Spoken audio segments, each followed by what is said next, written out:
আমার কেন জানি মনে হয় আমাকে কেউ কিছু করেছে, কারণ মাঝে মধ্যে আমার ঘরে থাকা অবস্থায় আমার মাথা এবং চোখ কেমন জানি মনে হয়। আমার ঘরের ভেতর আমার ঘরের ভেতর ভারী হয়ে থাকে। এতে আমার করণীয় কি জানতে পারি? বাচ্চারাও অনেক কান্নাকাটি করে। দেখুন, বর্তমানে কোরআন তেলাওয়াত ঘর বাড়ি থেকে, বাসা বাড়ি থেকে উঠে গেছে। সকাল সন্ধ্যার আমল উঠে গেছে।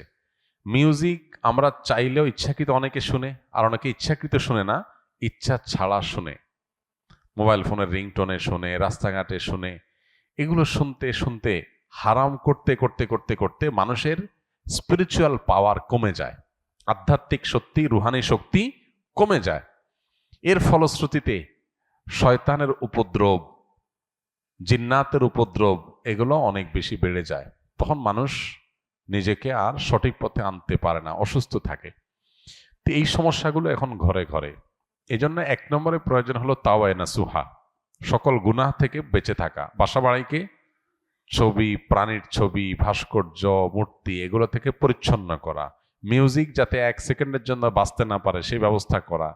এবং সেই সাথে বাসা বাড়িতে সকল মাসনুন আমল, রক্ষা কবচ আমল, সকাল সন্ধ্যার দোয়া, প্রবেশের সময় বিসমিল্লাহ, বের হওয়ার সময় বিসমিল্লাহ, সালাম দিয়ে প্রবেশ, এই আমলগুলো নিয়মিত করা। কোরআনে কারিমের তেলাওয়াত যেই বাসায় উচ্চস্বরে নিয়মিত হয় আর অন্যান্য হারামগুলো থেকে বেঁচে থাকা হয়, সেই বাসায় দুষ্টজনের উপদ্রব বা সেহের, ব্ল্যাক ম্যাজিক কাজ করবে না।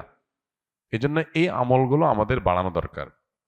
পাশাপাশি এ জাতীয় সমস্যা যদি আমার মনে হয় যে এটা আসলে জিন্নাতের কোনো সমস্যা, সেহেরের কোনো সমস্যা, তাহলে সেক্ষেত্রে ভালো কোনো রাকির পরামর্শ নিতে হবে। তারা পরামর্শ দিতে পারবে আপনাকে, এবং তারা যে রুকিয়া দিবে, ঝাড়ফুঁক দিবে, সেটা অনুযায়ী নিজে নিজে সেলফ রুকিয়া করতে পারেন বা রাকির মাধ্যমে আপনি ঝাড়ফুঁক করাতে পারেন।